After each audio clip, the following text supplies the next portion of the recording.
Well, hello again, everyone. Welcome to this week's edition of AIWF Ringside Wrestling. I am Mad Matt Carter coming to you live from the PWD studios in Concord, North Carolina, being joined by Commissioner Rick Diesel from his palatial estate in White Plains, North Carolina. Good to have the you. office, as you can tell. Yeah. My paperwork.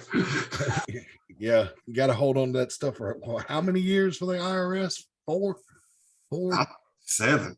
Okay, well, you'd know better than I do. So. But anyway, hey, anybody out there knows the real answer to that, send it to us in a message on through Mid-Atlantic. Yeah.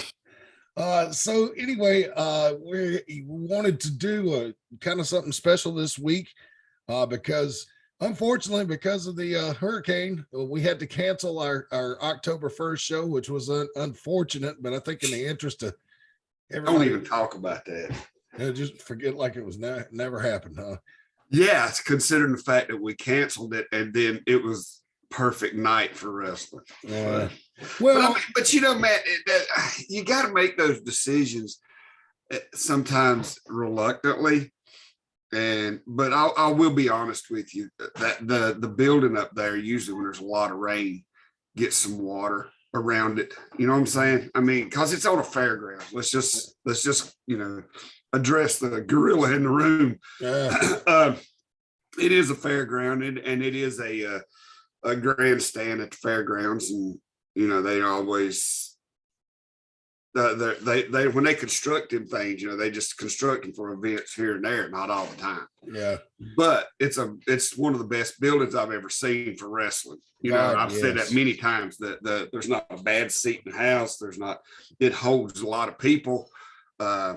It's a little I guess unorthodox for most wrestling shows, the way it's set up, but I've had some of the biggest stars in the world tell me that was one of the best buildings they've ever been in.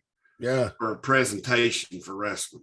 Well, if you think about anybody out there who wants to throw off on our building can kiss my natural white ass, because some of the biggest stars in the building say you're full of shit. Yeah. Well, if you think about it aesthetically, like when you're filming the wrestling, like you can see the way the building's constructed. You film from one side, you've got the whole audience on one side of the building pretty much. And then from the wrestling fans' perspective, there's not a bad seat in the house. If you want to sit up where you can see everything on the floor, or you want to sit ringside, it does not matter. Every seat in the house is great. And if you sit and think about it, if you go back and look at a lot of I guess posts on social media about wrestling, about WWE and AEW, and people talking about, well, the crowd was down, so they put everybody on one side of the building. Here's a picture of everybody on one side of the building. Our building's set up like that. We don't have to do that. Right. So WWE and AEW and all of them who does the big national TV shows, they actually go out of their way to make their building look like ours at times. So again, kiss my ass. And it's not anything new in wrestling either to put everybody on one side of the building. For all you classic wrestling fans that are older like us, or if you went to see Crockett Promotions do a TV taping in a high school gym, everybody sat on one side unless the place was full. I mean, I've even caught a couple of episodes of Mid-Atlantic from like 83 and 84 that they filmed in Spartanburg when business was down, where they only used one side of the building there. Right. And Spartanburg's infamous for filling up for wrestling like that. I mean, to this day, if you just put wrestling on the marquee, that building will fill up. I mean, it doesn't matter who's on the card. Yeah. And like I said, our building it's made for TV, I guess you could say. Yeah, it is. Yeah. But it's still it's a great place, and I love it. I get a lot of sentimental value there for me, because I did my first show there back in '96. So had to be 97. I think that's when we started running it, wasn't it? Or was it 96? God bless, I might be wrong. December 96 was my first show. It was the Saturday after Christmas. So it was right before New Year's. So I guess we've been running that. I've been telling everybody we've been running that building since '97. Damn, we've been running it since 96. Well, you remember Bad Brad wrestled China in that building. That was before my time. And I've been told that was in the spring of 96. Yeah. Okay. So, yeah. So when we went to the Armory, I liked the Armory. There was nothing wrong with the Armory, but man, when you said we were going back to Veterans Park, man, I almost jumped out of my shoes. I just love that place. Well, and like I said, Veterans Park is not, it's not the most convenient build. Oh Lord, I know. I thought my screen went black there. No. I was just I thought I'd done something wrong. But like I said, it's not the most perfect building. You know, it's not a high school. It's not a fancy armory. It's not, you know, and yes, you have to walk outside to go to the bathroom. But again, the fans love it because they get to see everything that happens. There's nothing that happens the fans can't see in that building. Mm-hmm. And we love it because it's just, like you said, aesthetically, it's perfect for what we do. Absolutely. All right. So I guess I'll go into reading or trying to pay some bills here. You know, we are, as always, trying to put the headlock on high advertising prices. You can advertise your business with us, large or small, for only $10 a month. We'll give you a 30-second to 1-minute read. And we try to do this show every week, although it's going to be more sporadic in the next few months because my corporate job, I had to take some strange hours. So it's no telling when it's going to pop up, but we're going to be here every week best we can. $10 a month for a read, or if you want us to produce you a video commercial, we can do that, and it's still cheap, $30 a month. And of course, we appear across all these different platforms, Facebook, Instagram, YouTube, anywhere you find your favorite podcast. Say it. Roku. Say it. Yes, Roku. We're on Roku. And I'm saying that because they actually put an episode of this show up on Roku. That is awesome. And see, that's what we're trying to do here, folks, is stretch your advertising dollar. Because, you know, we know most small business people can't afford to sponsor a NASCAR race or a football game, you know, on CBS. So we are trying to get you the most bang for your buck. So if you own a small business, or if you just have a side project where you do like consulting work or, you know, something like that, you can advertise with us, lickety split, nice and cheap, $10 a month. And you'll be across all these platforms. You can either reach out to me personally via social media, or you can email us at AIWF20@hotmail.com if you're interested in joining up with us. And of course, we are on Instagram. All you got to do is search AIWF Mid-Atlantic Wrestling. I run the Instagram page and try to keep it up to speed best I can. Sometimes I do a better job than others certain weeks. Just depends on how things go. But the AIWF is on Instagram, and I try to do some exclusives. You can actually see the first video footage of Jack becoming the AIWF Mid-Atlantic champion to escape that night from the building. Was featured on Instagram, so you can go there and check it out right now if you like. All right, some sad news we got to go over today. The passing of one Antonio Inoki, 79 years old, I believe. Yeah, 79 years old. He passed away at his home. Rick Diesel, your thoughts on the career and life of Antonio Inoki? He was probably the biggest star in the history of Japan. Mm-hmm. He wrestled, he fought Muhammad Ali.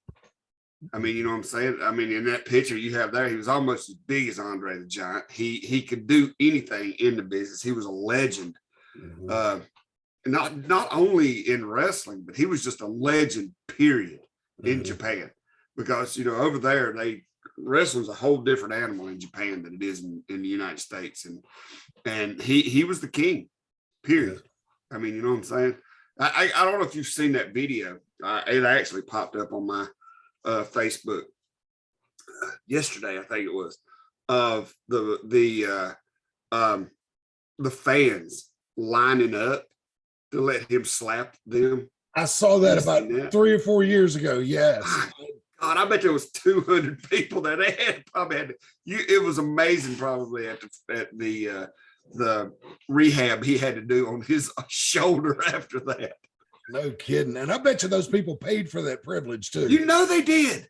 You know they did. I mean, and you know that you are a mega star when people will pay to let you slap them in the face. Yes, that's true. That's like, it's crazy. Yeah, Antonio Inoki. And I always thought, until I saw that, I thought that Peloton was the dumbest idea I ever heard of, because why would I pay somebody to yell at me? But these people actually paid Antonio Inoki to slap him. So that was wild. Well, now, come on, Matt. You can't say you won't pay you won't pay to have somebody yell at you, because you're married now. Huh? Yeah, well, I mean,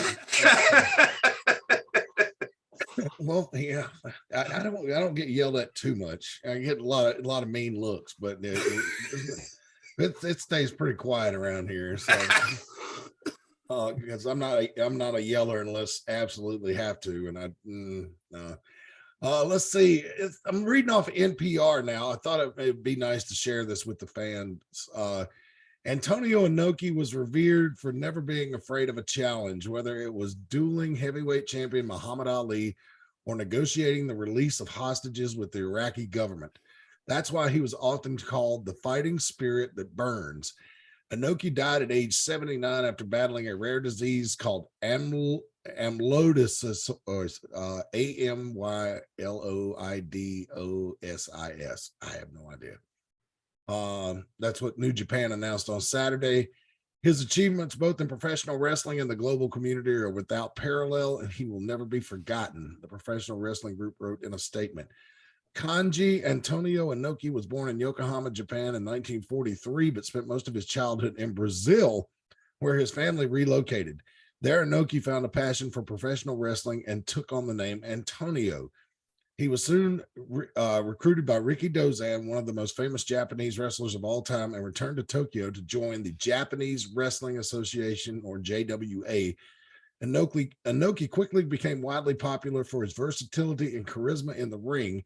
Years later, he went on to start his own pro wrestling company in 1972 called New Japan Pro Wrestling.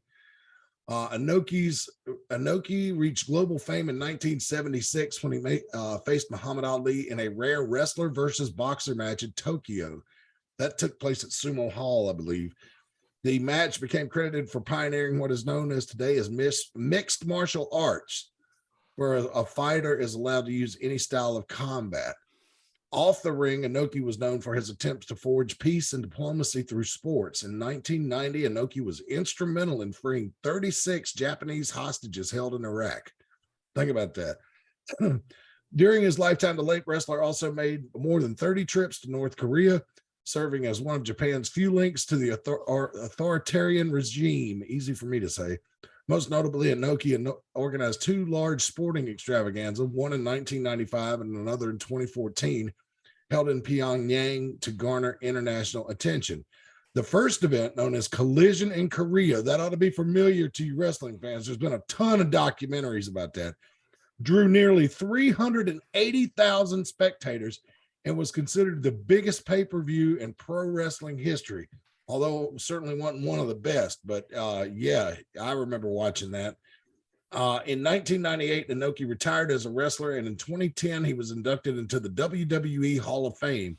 He is technically considered WWE's first ever Japanese world champion, but that title is not yet recognized by the organization.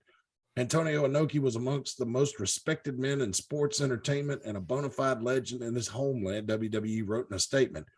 The passion for competition earned him the nickname Maru Tukan amongst his peers, which translate to the fighting spirit that burns. So if my Japanese pronunciation is off, ladies and gentlemen, I apologize, but definitely wanted to take some time to remember Antonio Inoki. He was in one of the Bad News Bears movies. No, I did not know that because I never watched. The first Bad News Bear movies from 1976 is good. The other ones are not so much, but he does make an appearance in one of those, albeit a little campy, but still. I thought it was pretty cool when I ran across that a few months ago. All right. So hey, I gotta throw something out there right quick before you do that, Matt. What? Just got this cryptic message from Trista, who, as we all know, finds a way to get something in on this show, no matter when we tape it. Yeah, her timing is impeccable. That's for sure. It is, and it's like she knows this. Okay. I don't understand why she sent me this message, but it reads as follows: pound of hamburger, 2 packs of taco seasoning, 4 cups of water, 4 cups of minute rice, mild cheddar cheese. That it sounds like a recipe for a crock pot chili to me. I don't know what she's doing. Why would she send it to me? Taco salad, probably a mistake. She's probably sharing a recipe with somebody. Either that or she's just trying to get in on the show again. It could be. It could be. Don't worry, Tristan. We'll get to your commercials in a minute. Yes. Give us a minute. Yeah. So anyway, look, first up this week, we want to tell you about Premier Auto Detailing. We can make that old jalopy just look like it rolled off the showroom floor. To accentuate that, I show a broken down 79 Pinto on the screen for those of you listening on podcast up on blocks, and a 2022 Corvette above it as before and after pictures. Now, can we transform a 79 Pinto into a 2022 Corvette? No, but we can make whatever your ride is look showroom floor ready. And they'll polish all 3 tires. In the case of the 79 Pinto, yeah. Polish all 3 of them. Oh, Lord. Okay, Matt, yeah. God, this is driving me crazy. So I got to just hang on a minute. You know me. You've met me. Yeah. Can I give them the number while you're doing that? Yeah, go ahead. 336-883-5722. Did you get it out? Okay. Yeah. Hey, so me and Matt was sitting here taping the show, and we're wondering why you sent me this message about hamburger and taco seasoning. Oh shit! Did I send that to you? I meant to send that to Well, see, that was Matt's theory, is that you sent it to me by accident. But my theory is no matter what time of day we tape this show, you know, and you find a way to get in on it. How do I know that you're taping a show? I can't even. Women's intuition. I'm so tired. Matt says women's intuition. Yep. Oh, I ain't got time for that. Well, we just wanted, because we figured that's what it was, and that you just wanted to be, you know, to be acknowledged yet again. Yeah. And I've acknowledged enough in my life. Your social media would lead me to believe that you don't really believe that. What do what now? Say that again. I said your social media would lead me to believe that you do not really believe that. I think what he's saying is that on your social media, you do demand a lot of attention. Mm-hmm. I do, and I get it. Yeah. See, it's okay. We all egomaniacs here. That's why we're in show business, for God's sake. Exactly. And she, God bless her, has followed in those footsteps very, very thoroughly. Yep. All right, well, we're just curious about that, so we'll let you get back to whatever, and then you can send the message to the proper person now. Okay. That you've been on the show again. Bye. So she's gonna be wanting host credits or something before too long. You know what? I don't care what nobody says. You wait and see. Mark my words on this day. Whatever day it is, October 2nd. There you go. October. Is it? Wow. Yes, 2nd, yes. 2022. I am saying it right now that it will get to the point where people ask us to have her on more often. There you go. It probably will. But look, that number again for Premier Auto Detailing we were talking about earlier, 336-883-5722 for those of you listening, 336-883-5722. Another person that deserves a little bit of credit for this show is my wife, Jinky, who was saying for months, you need a proper set. You need a proper background. Now, Joey Nuggs gave me this flag that you guys see behind me last year at Christmas time, and I absolutely loved it, but didn't have anything to do with it. My wife found the background. So we were talking about when we were setting up the set this morning, you know, I was like, hey, look at us. We went to Hollywood last year and actually learned something, you know, how to make something out of nothing almost, you know, because they showed us a lot of tricks in Hollywood that they use to make movies and TV shows. about how to make things look bigger than they actually are and fancy stuff up and all that kind of stuff. So she found that background, and I wanted to give her credit for that. It was pretty good find. You have a rare find there, and that's a wife that supports you in wrestling. Yeah, she's not happy about it all the time, but well, none of them are happy about it all the time, but, and they all do support their husbands, but yeah, those who know. Yeah, that's why she brings a book and sits in the car most of the time. Yeah, it does bore, or it does. I guess bore is the right word. It bores the wives quicker than it does the performers. Yeah, absolutely. So anyway, let's move right along and talk about Tees Creations, custom apparel. They can make sweatshirts, t-shirts, hoodies, pullover hoodies, and as well as what about tumblers? I'm looking right at one and couldn't even think of what it was called. But yeah, Tees Creations, they're a great sponsor of the show, and you can visit them at teescreations22.com. That's teescreations22.com. And she was telling us, didn't she have somebody order something from her from like South Dakota or something like that? Montana. Georgia. Sent out something last week in Georgia. So, and the best part is she looks at me and goes, I don't understand how they know about me. I'm like,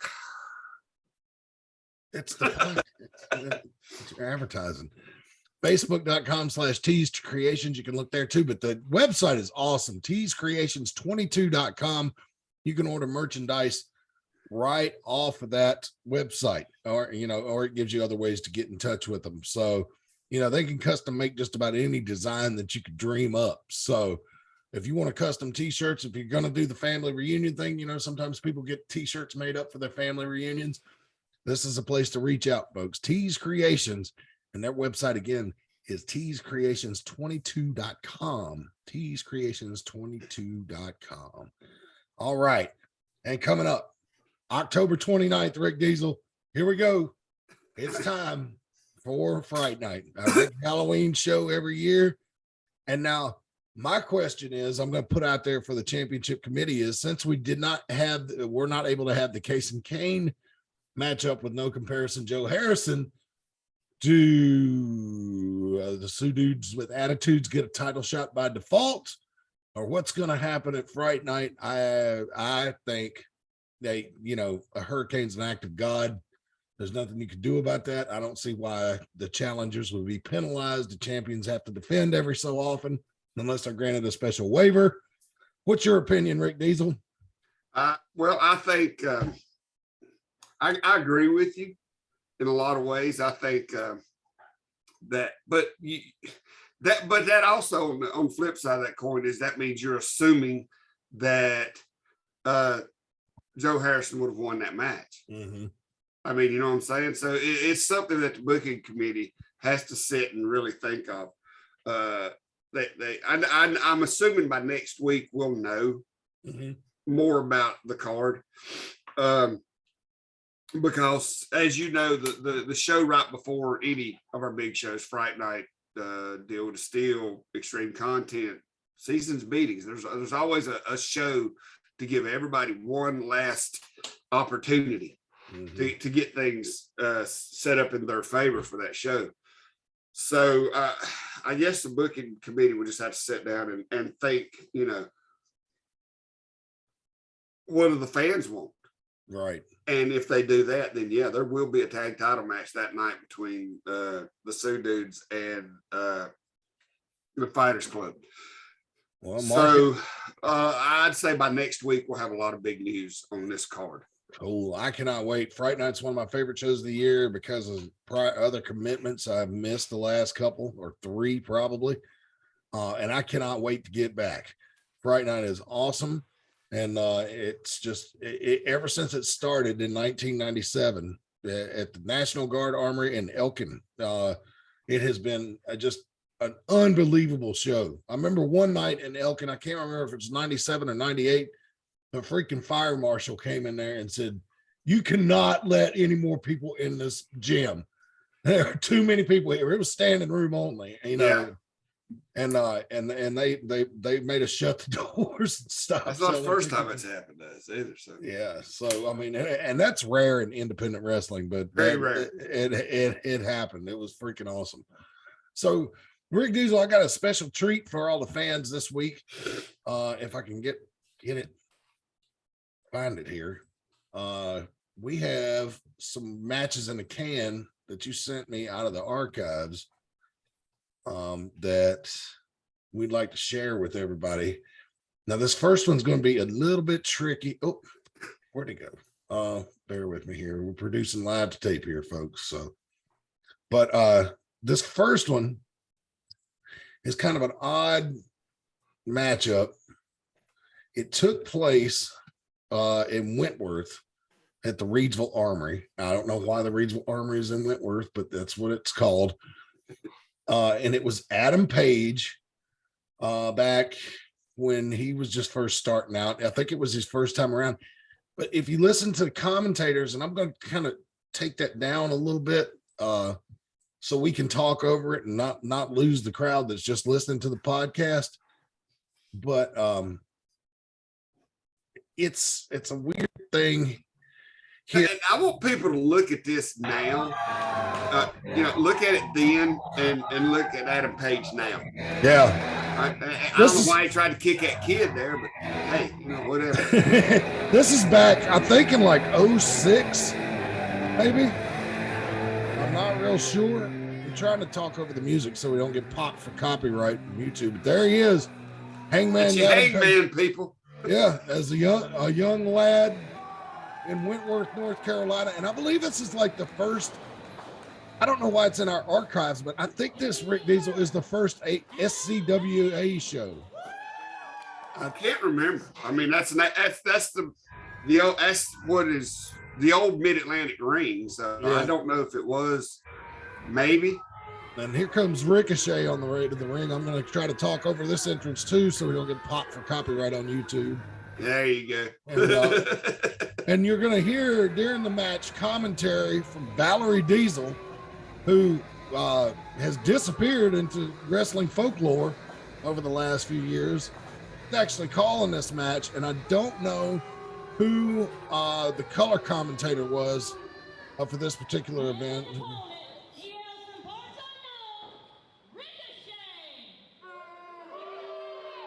And they did not like him in Wentworth. Wow.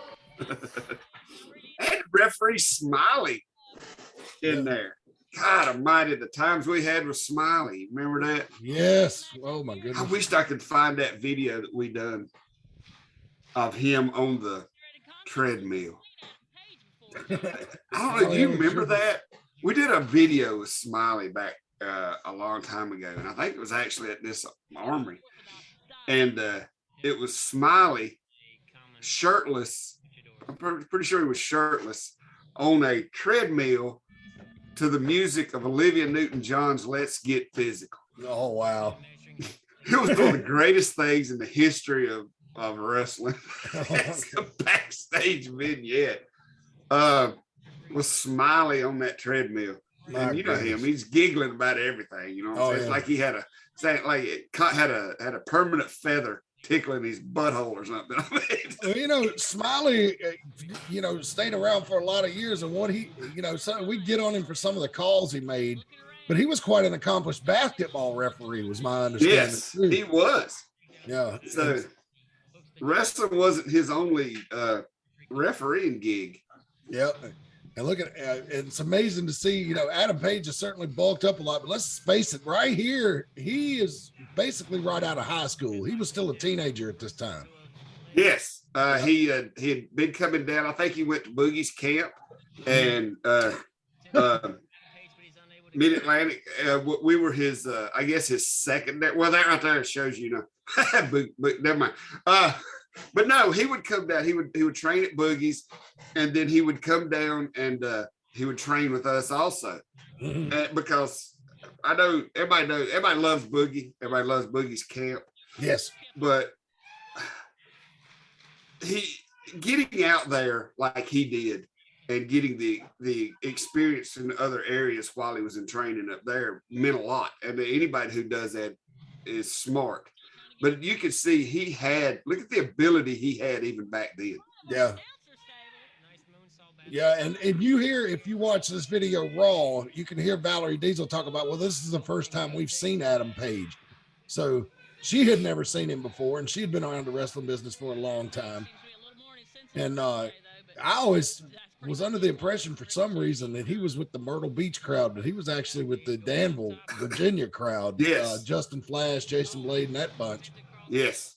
And that's who he wrote with, because you still see anytime he comes to town, every once in a while you'll see a picture pop up of him and those guys, even today. Because they were best friends. Justin Flash was very instrumental. Give a damn what nobody says. Justin Flash was very instrumental in Adam Page's training.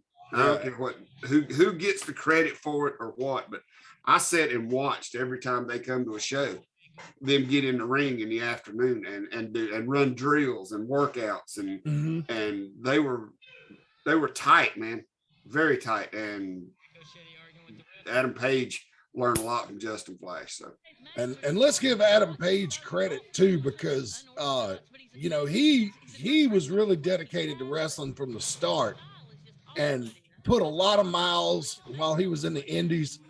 It's no telling what kind of sacrifices he made. He wrestled all over the freaking country. I don't even know. I'm not even 100% sure he hadn't been to Japan. Yeah, Japan's where he got. That's where he joined the Bullet Club. Oh, okay.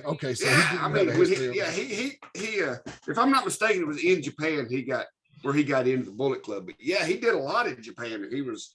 That's where I think he. Correct me if I'm wrong. Anybody, but I think that's where the Hangman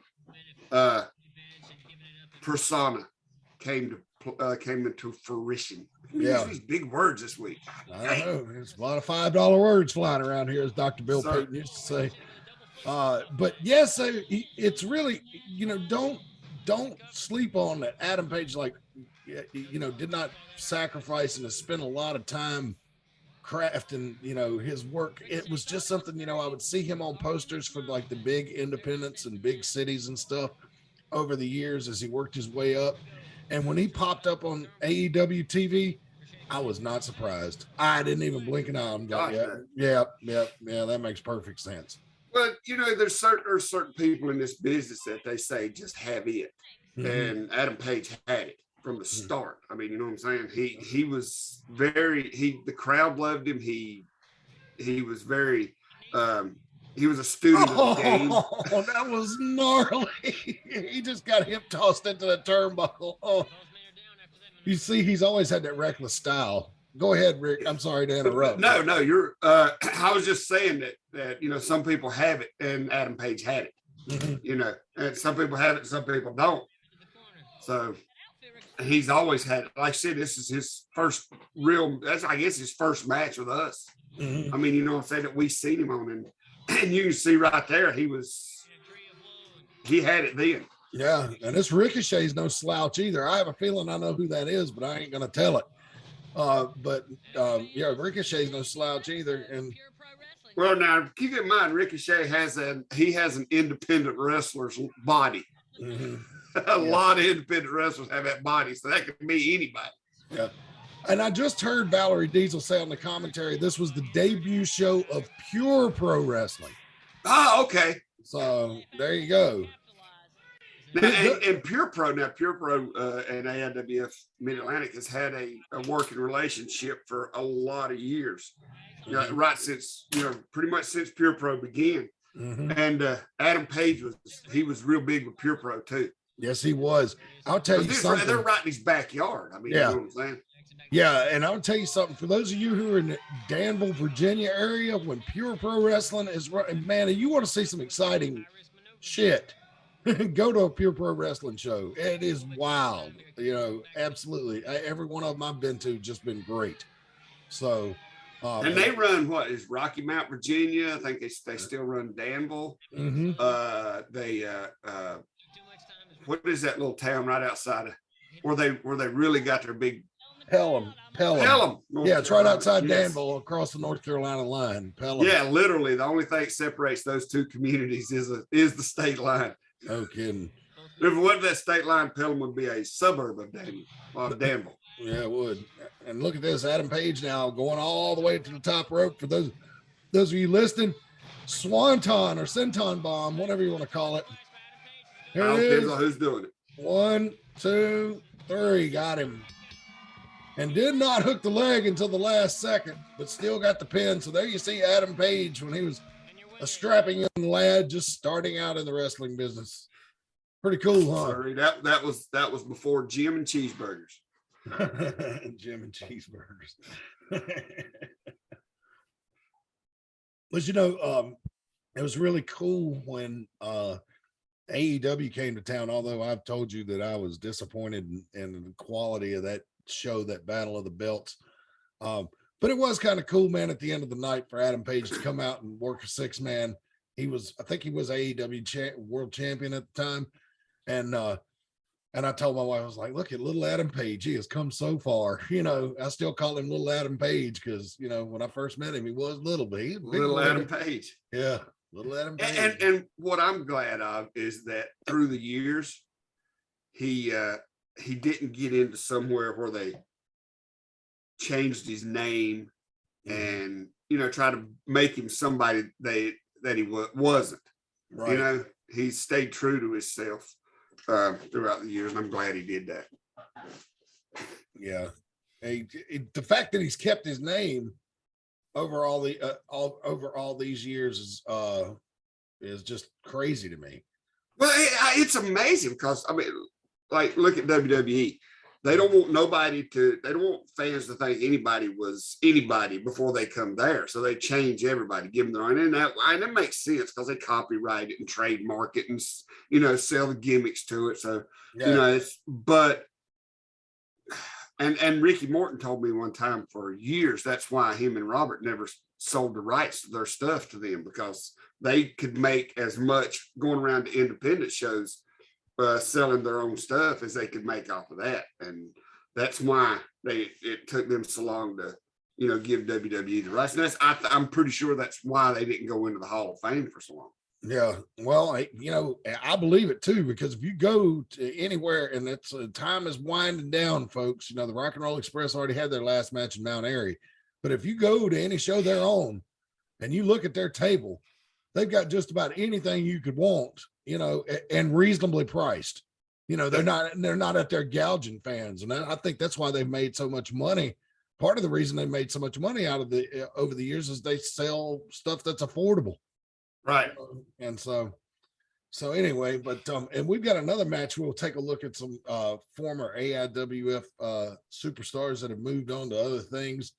One of them has moved to NXT and the other one has moved into politics. They're a diverse group, those guys. Yes, indeed. So, but anyway, we need to pay a couple more bills real quick here. So let me share my screen once again and tell you about Bill Pauly sponsoring this program.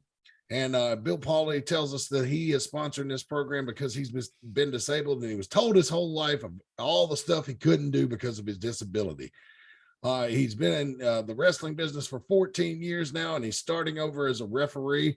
And he's doing that to show that his son, who is also disabled, that you can do anything that you want to. You're only limited by what you're willing to do. So, and Bill Pauly is bringing us this message. We appreciate his sponsorship. And of course, right now we're featuring a service for disabled people here in North Carolina. It's ARCNC.org. That's ARCNC.org. So if you're disabled or know someone who's disabled and like to look at available services for yourself, you can check them out, or you can donate to the group on that website. It's ARCNC.org, ARCNC.org. One more time, ARCNC.org. And we'd like to thank Bill Pauly for helping us out with the show. All right, Branch Management. Our first sponsor, our oldest child here, and we love them to death, is a tree service that operates in the Mount Airy, Surrey County area of North Carolina that can help you with trees that are branches that are too close to structures. normal pruning, or complete tree removal. They offer very competitive rates and are here to serve you. And not only do they do the tree service work, they also do gutter cleaning, pressure washing, general landscaping. They do it all. So you can get free estimates from them. If you do the tree service, you may be eligible for a $100 referral bonus if you turn them onto a friend or family member that also needs their help. You can call 336-648-9282 or 336-320-8994 for more information on the tree service. Again, 336-648-9282 or 336-320-8994 for more information or to set up an appointment with the tree service. For the landscaping, pressure washing, gutter cleaning, general landscaping services, all that stuff, that's a different number. That's 336-648-2487. Once again, for those of you listening, 336-648-2487, and you tell them that AIWF Ringside Wrestling sent you. And now, our most delicious sponsor, Tees Treats, a locally owned food truck that operates out of Mount Airy, North Carolina. They're available in most parts of the state, and they've got more than one vehicle, so they can be in multiple locations at the same time. They have a full menu, including hot dogs, chicken, milkshakes, barbecue, ice cream, many varieties of funnel cakes, and now feature mini donuts. When it comes to delicious quality as well as reasonable prices, you cannot beat Tees Treats. You can find out more information about Tees Treats at facebook.com/Tees Treats, or you can give them a call at 336-755-8204. That's 336-755-8204. And has there been any new concoctions coming out of the Tees Treats laboratory lately, Rick Beagle? Pizza. Pizza, that's right. Yeah, put a pizza oven in there now. Nice. So you got pizza. And you know, since Tees Treats is run by who it's run, she is typical for this time of year. Everything in there seems to be pumpkin spice now. Oh boy. Yeah, that and caramel. I don't know. It's weird about this fall season, but now everything is pumpkin and caramel and apples. Yeah. I don't know. They done like an apple caramel cheesecake the other day, and it's like had girls in Uggs like melting, wearing them Ugg boots like melted in the parking lot. Oh, that is so good. Oh Lord. Y'all basic. You know, all this pumpkin spice stuff. That's like I'm just like, I'm with you. But now I understand the apples, because this is the time of year apples come in, right? I mean, apples are everywhere right now. I don't know. Yeah. I know the rednecks feed them to deer before they blow their brains out. Yeah, well, that's a good way to attract them. And I'll tell you what, nothing will make a horse like you better than sharing an apple with them. Yeah, exactly. So evidently it works the same with girls. In Ugg boots, apples, it attracts them in, and then you can ambush them. I don't know. Girls are still wearing Ugg boots. That is so Snooki and Jersey Shore, and like ain't it though? 15 years ago. I know, man. They flop around in them things, and it's Uggs and leggings, or whatever the hell it is they call them. I don't know. Spandex. Spandex is your friend. Yeah, you're not going to hear me complain too much about leggings in most cases, but but the Snooki boots, I no. I don't know what to say about that. No. Anyway, that was one of the shows. That was one of those TV shows that like Here Comes Honey Boo Boo, that like you could actually sit there, and if you watched it, you could feel your brain cells dying. Yes, your IQ goes down. Yeah, I can't do that now at my age, because I have a hard enough time formulating sentences anyhow. Hell, I could be the president of the United States right now. I'm slumbering with my speech. Don't give me stuff. Yeah, you're right. It's tough as you get older. So yeah, but anyway, I wonder whatever happened to Honey Boo Boo. I know I'm sure Mama, she's lined up for gastro bypass surgery at any day now. Yeah, well, I know Mama has run afoul of the law a couple of times since that show went off the air. But anyway, I noticed you are not surprised by that. Yeah, I don't think anybody is. So anyway, we wanted to show you some more classic footage. Now, this was a little bit longer video, but I thought it's a treat here. It's featuring the Bravado brothers. And the first thing you're going to see is them cutting a promo behind a fence for Fright Night. I don't know what year this is. The first thing you'll see is that, but the first thing you'll notice is hair. Yeah, a lot of hair. Lots of hair. Lots of hair. But anyway, we'll take a look at that, and then we'll go to Ronsford, West Virginia, and see them wrestle in a match. And so let me get, okay, are we good for sound and everything? All right, here we go. Let me bump the sound up a little bit real quick here so you can hear it. Because now them boys have changed too. Yeah. Listen to this. No. Right. Go. This is what it's come to. 15-foot high steel cage. And you have brought it all on yourself. At first, this was just a friendly competition. Who's better than who? But then, you got jealous. You saw that you were not as good as the Bravado brothers, and you just couldn't take it. So what did you do? You jump us from behind. And see, the good thing about deal with the steel, we can be as bad as we want to. We can make you bleed. We can punish you as much as we want to. And that's exactly what we're gonna do in Elkin, North Carolina on July 26th. Wentworth, North Carolina, in what appeared to be a friendly victory celebration. I was hit in the face with the Canadian flag. When we get to Elkin, North Carolina, deal with the steel, anything goes, fellas. And all I can say is the Bravados have got something up their sleeves. So I suggest you be ready, because we are. Compelling promo, Rick Diesel, and somebody. Yes, and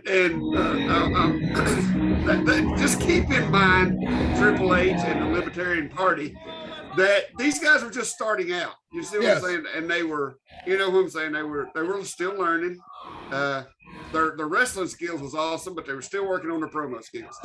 Yeah, absolutely. Again, I'm going to try to talk over this so we don't get popped for copyright. Let me just back that down a little bit.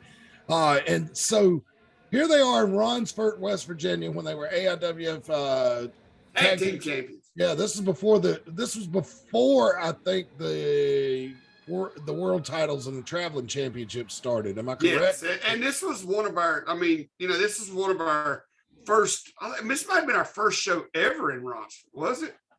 No, I can tell you why. I know it wasn't, because that's me behind the camera. So send your hate tweets to, well, I ain't gonna give you my Twitter. But Instagram. Does that work? Yeah, well, yeah, they can send them there too, which I'll promptly ignore them. But anyway, I filmed this show because Tim Dolan told me, oh man, you should have been at the first show we did in Ronsford. We had 300 people in the building. So if you notice in the background, I'm trying to disguise it the best I can, but you can see it's probably good 12 to 15 people in that gym for this show. Is this the one? Now my question is this the one?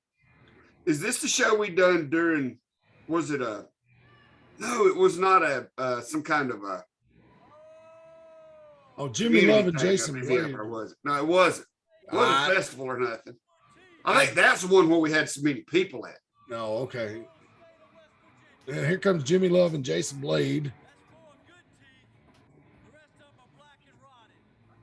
Oh, Lord. And he always had a field day with people in West Virginia. Yes, he did. Yeah. And always a great entrance. Jimmy Love was a great champion. He's still a great wrestler to this day. Jason Blade, not so much. But Jason Blade I think he's done, ain't he? Yeah, I think has so. Retired. Yeah. Well, he was never that good anyway. But also. Yes, that was a shot. Check this out, though. Here's Jimmy Love doing his own intro. Let me handle this microphone. I'm probably the only one in this building, with the exception of my partner here, that knows how to work one of these things. You people, first of all, you should have been up on your feet cheering when we came out of the door there. Yeah, you know who's in the house tonight. You know the deal. And if you don't know, I'm gonna remind you. First of all, coming to you live from Love Street, USA, weighing in at 258 pounds, Mr. Electricity, Mr. Charisma, Mr. Showtime, handsome Jimmy Love. Hold that for me, hold that love. Let me strike a pose for him. Yeah! Jimmy Love, anything Jimmy but Love humble. is always the showman, man. If you ever see his name or his picture on a poster for a show, go. Pack the kids up, put grandma in the back seat, and go watch Jimmy Love. You will not regret it. Oh yeah.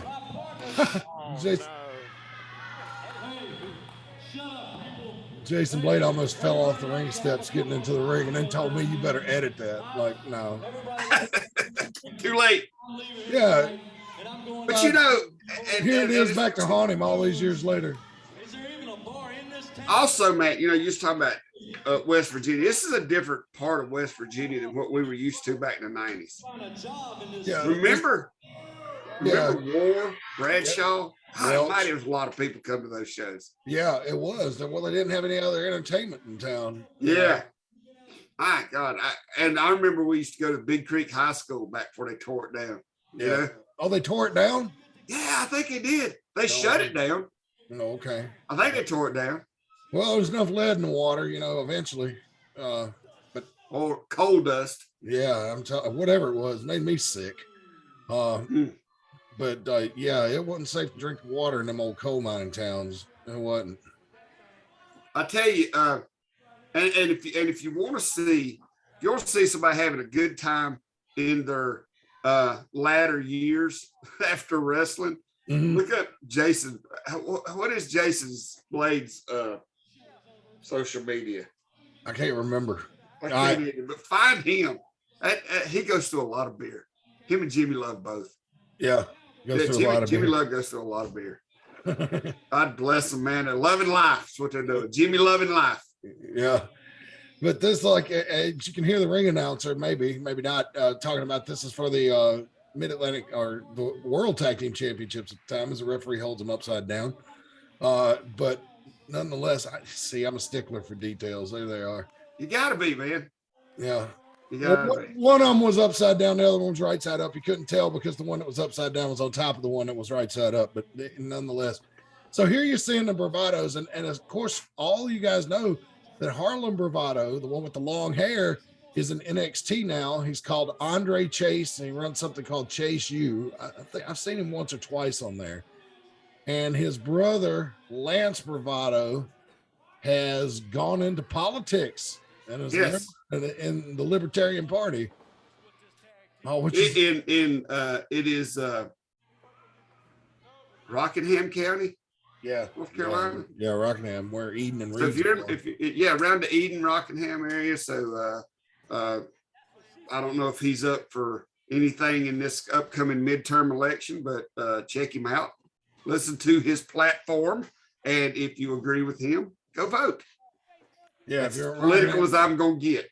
Yeah, that's about as political as I'll get too. Even, well, you know, like with me, when it comes to politics, I'm pretty right down the middle. But like, I like we'll try to help friends and stuff like that if they're into politics, whether or not I agree with their platform or not. You know, if somebody wants to serve the community, more power to them. I say. I like people to do their own homework. I mean, you know what I'm saying? Yeah. Whether you're a friend of mine or not, I tell people, I just don't tell people to vote for you. But I will tell people about you. Mm-hmm. You know what I'm saying? And so, like I said, if you're in his district, go check him out. If you agree with what he says, then vote for him. If you don't. I mean, that's the beauty of this country, right? Yes, indeed. I'm trying to find out about it. I see that he lost an election for House of Representatives position in Raleigh. But I think he made I think he's like made commissioner I'm in looking. another election. Yeah, I'm gonna find out. Yeah, look at it. I'm looking it up right now as we look at the Bravado Brothers in action against Jimmy Love and Jason. You know, Wade. speaking of West Virginia, I will say that I'm pretty sure that it's still there. Tim Dolan is like a city commissioner in Union, West Virginia. Mm-hmm. Really, Tim? Town commissioner, something like that. Yeah, I think he's on the commissioner board or something in Union, West Virginia. Wrestling personalities in politics, ladies and gentlemen. There you go. Yes, sir. Of course, now keep in mind, you know, there's not a lot of people up there to run against him, but hey, you know, he made it. Let's see. Houston Barrow, Libertarian Party, ran for election. This is from Ballotpedia. Ran for election to the North Carolina House of Representatives to represent District 65. He lost in the general election on November 6, 2018. In 2021, the website popped up an ad for some reason and threw me off. In 2021, it says he changed his affiliation from the Libertarian Party to the Republican Party. That was probably a smart move because, you know, it opened you up to more help from a fundraising. Yeah, and that's sad too, because I personally don't think we need just two parties. I mean, no, we don't. I mean, you see that, Kane, Glenn Jacobs is the mayor of Knoxville County, Tennessee now, and he was a libertarian. He's mostly identifies as a libertarian, but he runs as a Republican. For those particular reasons. So, well, those two parties have always kind of had a lot in common. Mm-hmm. I mean, you know, they're libertarians, and I mean, you know, it's in the name, liberty. You know what I'm saying? Mm-hmm.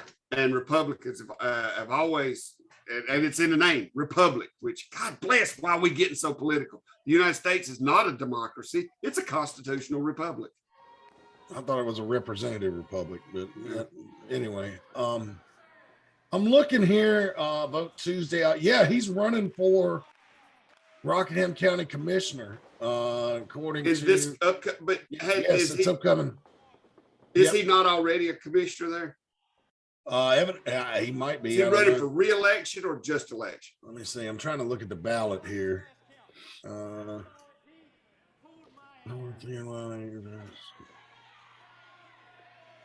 Sherry Bees. This looks like a primary ballot.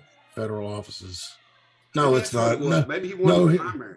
No, I'm looking at. He's got the ballot sample that the State Board of Elections puts out for Eden, and I'm trying to find him on this district offices: court judge, district attorney, county offices, board of commissioner. You may vote for two: Charlie Hall, Houston Barrow. So he's going to win. Because the only people running are him and some other guy. So they're running unopposed, and you can vote for two. So he's going to win. Yeah. And there's a lot of them that gets in that way. Oh, yeah. A lot of gets in because they have so many seats. And a lot of times, you know, they'll go down. You know, like they have 5 seats, the first 5's in. Yeah. You know, I think that's the way it works. But this is encouraging to me because it shows that he ran for a state position and lost first.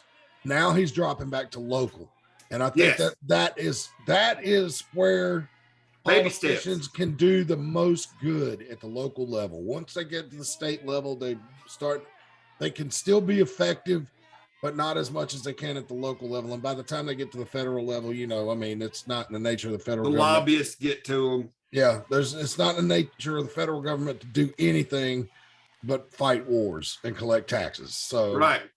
Higher you go, the more chance you are turning heel.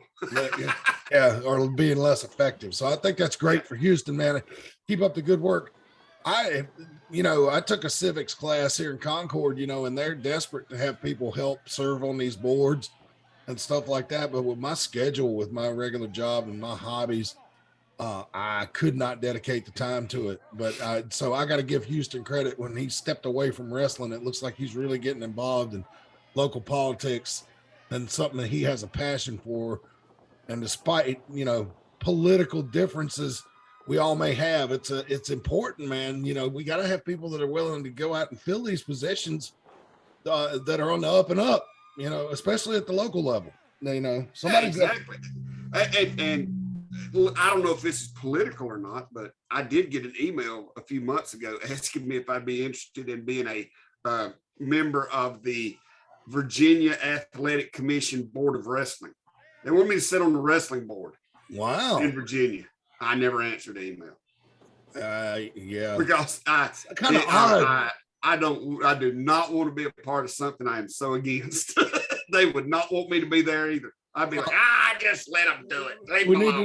We need to dissolve. First thing I want to be done is this board to be dissolved. Yes, I want us all to be fired. Thank you.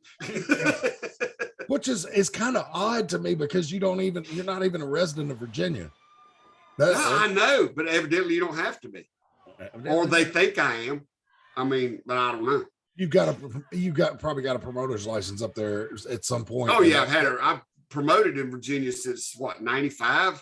So you know, it's freaking almost 30 years I've been promoting up there. Maybe that's what it was. It was like, hey, this guy's been around, but I didn't get my promoter's license this year because, to be honest with you, when the board shut down through the pandemic and they literally got rid of everyone because Tracy died, God rest her soul, she was awesome.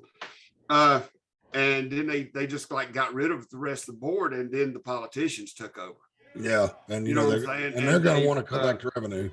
Yeah, they didn't have, the wrestling board changed. It changed a lot, and I remember the email they sent me saying that it's like there were certain days you couldn't run shows on because they wouldn't gonna send nobody out, you know, to an inspector. I guess they wouldn't gonna send nobody out, like holidays. They didn't want you running on holiday. Now that may have changed, you know, because this was like 2021. You know, after the pandemic, whenever it was, I think late 2021 when they was allowing wrestling again, and it went into it got real political real quick, and I didn't like it, so I didn't renew my license. It may have changed. I do know promoters up there that got their license. Jimmy loved doing that strut. Boy, I always loved and you could see the bravados are in a lot of trouble. You know, we were kind of making sport of them about their promo skills at this time. But as you can see, even as young men, they really had a gift for being able to wrestle and in this match really take a lot of punishment. But they had the gift, man. You know, they were really dedicated and really tried to learn. Well, I mean, if you sit and think about it, you know, Harlem is now in NXT. Adam Page, the match we watched before, you know, he's AEW former world champion. And like I said, those are just guys that had it. You know what I'm saying? Jason Blade was good. Yeah. You know, he was awesome. Jimmy Love. I mean, we have had some hellacious talent in this company. Yeah, and Jimmy Love's still wrestling. I went to here we go to put Houston over a little bit, and I remember, and Houston, even though you turned your nose down to me when I saw you on an independent show here in Concord, like I was small potatoes, I'm gonna put you over.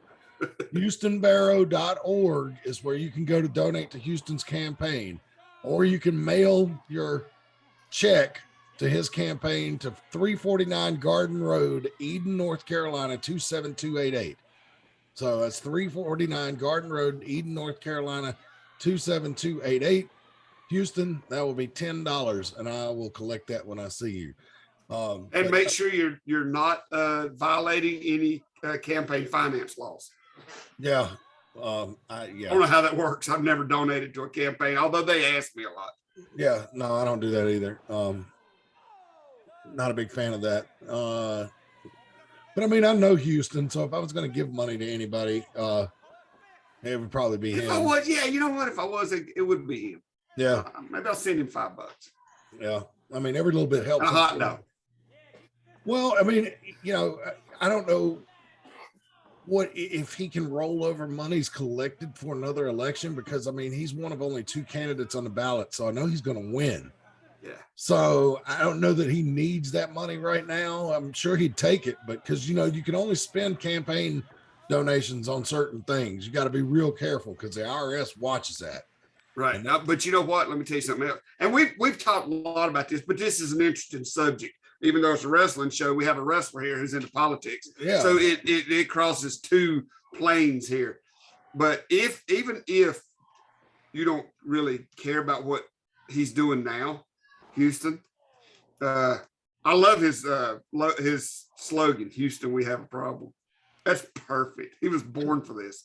But anyway, even if you don't care what's going on in the Eden, North Carolina, Rockingham, North Carolina, commissioners, whatever, keep an eye on him. Because he's young, and just because he is in that local politics now, we know from the one he lost, he has his vision is bigger. He has larger expectations of where his political career is going. So you may want to keep up with him now, because in the future he may be in a race that does represent you. Yeah. You know what I'm saying? So hey, and he got 2,220 votes in that election he lost. Yeah. So, exactly. So you may not live in Eden or Rockingham County, but you may end up in his district someday that he's running for, because he could run for, he could run for governor of North Carolina someday. Who knows? So you need to keep up with everything, and I hope that don't come back to get him. Maybe Jimmy Love and Jason Blade don't need to run for office now. No, not after that. That was folks. You're gonna have to check out the video feed to see what just happened. I cannot describe it on a radio show. Let's just say that one partner's face was placed in a not good part of the other partner's body by accident. It was kind of it was. And if anything, wrestling, if anything, wrestling can teach you a lesson about Houston Barrows. He can take a beating and come back fighting. So if that's political, let it be. Yeah. Now, his brother Clint, who's in NXT, by the way, and I'm just going to say this because I said, the brothers are very different, although they're brothers. Now, when I bumped into Clint at that same wrestling show, he looked as happy to see me as I was to see him. And Clint has always had a great attitude. I bumped into him at Spartanburg a few years ago at a big time wrestling show. He was helping on the ring crew. I mean, he went and got donuts for all the boys at the Krispy Kreme across the street. He has paid his dues in the wrestling business. And, I cannot say with I can't even think of the words to say how hard I am pulling for him to be successful in NXT and move up to WWE and be able to make a full-time living and become very wealthy from this business. If anybody, and I want that for him too. All I ask, if it ever happens, please just remember us. You know what I'm saying? Yeah, I know. Because it's so hard up there now, but it's because it's like, God, well, I don't know how it's going to be now that Vince is gone, but every couple of months, it was like, oh, there's another big cut in WWE, and there'd be a list of wrestlers. And there for a while, every time it would come out, I would browse through it saying, God, I don't want to see his name. I don't want to see his name. And I hadn't so far. Yeah, so he's still there. Hard work, brother. Yeah, no kidding. And but they're, the good thing about it, I've noticed so far, that even though Triple H is in charge, is they brought back a lot of people. And it's even rumored now that one of my favorites, Bray Wyatt's, coming back. And I wasn't that crazy about the Fiend gimmick, but look, he's a third generation wrestler. He's Mike Rotunda's son, for God's sakes. I'm gonna pull for him. And he damn sure all the way back to Blackjack, brother. Yeah, I mean, so I'm not, I'm going to pull for him, and I don't care what anybody says. Brian Last and Jim Cornette can say that he can't work all they want. I disagree in the most respectful way I can. I don't. Now, when he was doing The Fiend, he didn't do much, but I thought he was great. When he first came out, 2013, 2014, 2015, those first few years before they put him in that weird gimmick. And I think that might be what turned a lot of people against him, was the Fiend gimmick. Yeah.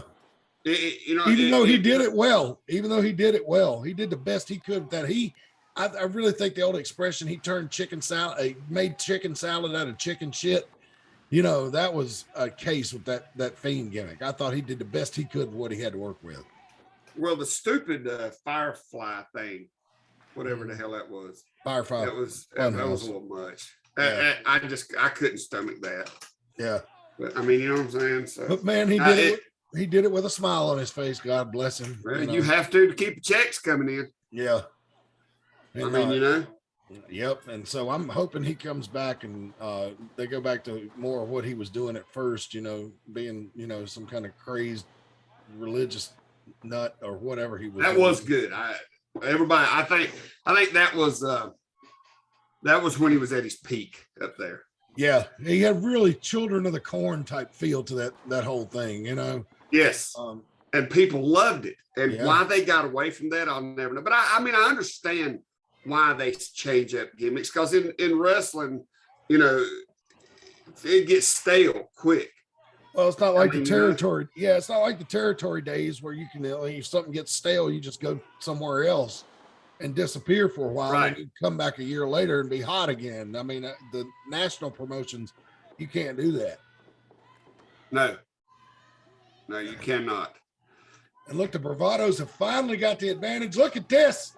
Whoa, big double. So they were so good at the tag team thing. Yeah, 2, 3. And that is that, Rick Diesel. The Bravados win and retain the Mid-Atlantic or the World Tag Team Championship at the time. I got to say, this is probably like 06, somewhere like that, 07 maybe? Or do you have any idea? Do you remember?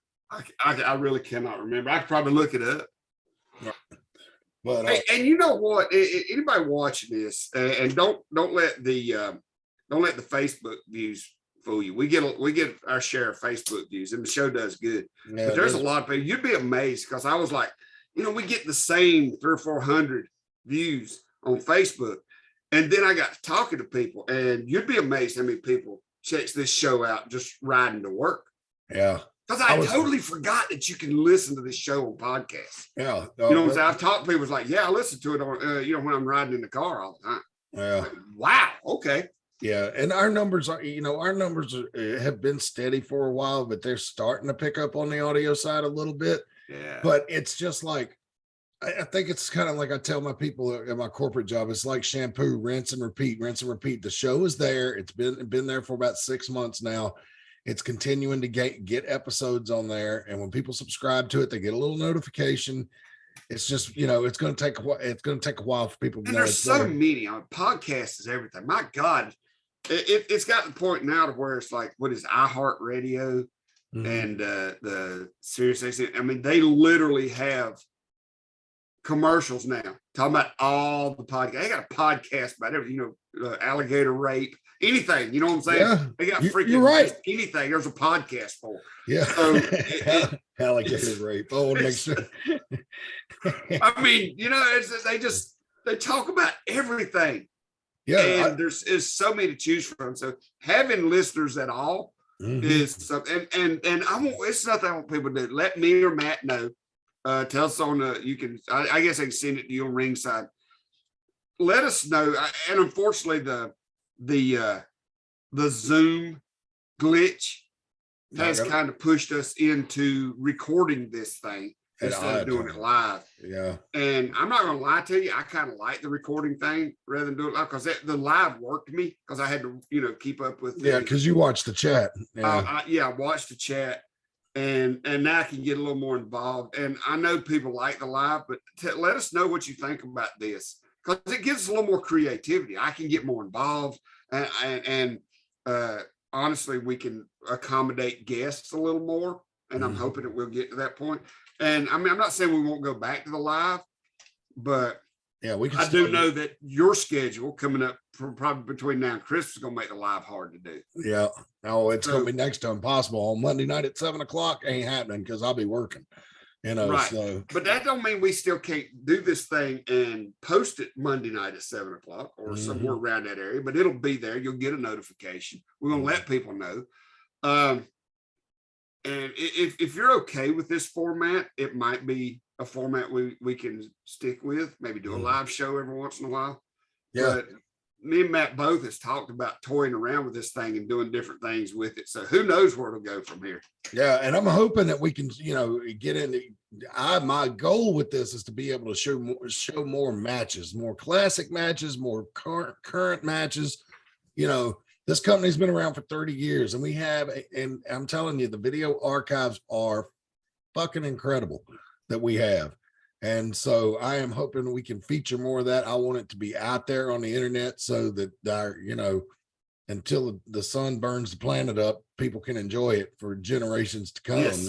And so, and it's getting to the point now, there's so much out there, for the wrestling fans, and so much of it has a paywall. And I don't want this show to ever be that way. If you love wrestling, now, granted, we want you to buy tickets and come to the show. We try. In the end, it's a business. You want to make money, sell pay-per-views, all that kind of stuff. But yeah, I want to keep it as widely available to as many people as possible. At least with this show. And so, and kudos to a place that I get a lot of my information on too. I'm gonna put over for free here, but there is a podcast called The Wrestling News. That's about 10 minutes, comes out every morning, and it's done by the same people that do Cornette's broadcast, Arcadian Vanguard. It's got Mike Sempervive on there as the host. He's the one that hosts the Mid-Atlantic podcast. So he grew up in Washington and was a big Jim Crockett fan like all of us were.